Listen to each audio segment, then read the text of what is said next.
it's Megan with WTI.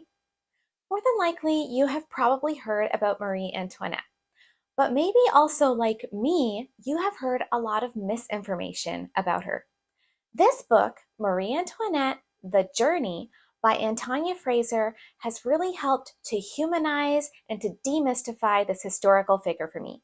I really like how this book goes through her life in chronological order. It's broken up into sections that start with her childhood in Austria and progress forward to her move to France and her life as part of the royal family in France.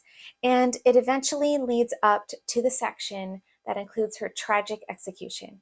The book also includes pictures, which I found really helpful for reference and which really made it easy for me to visualize the people and the places that were a part of her life. I personally found it to be a really unbiased look into her life, and it gave me really good insights into her personality.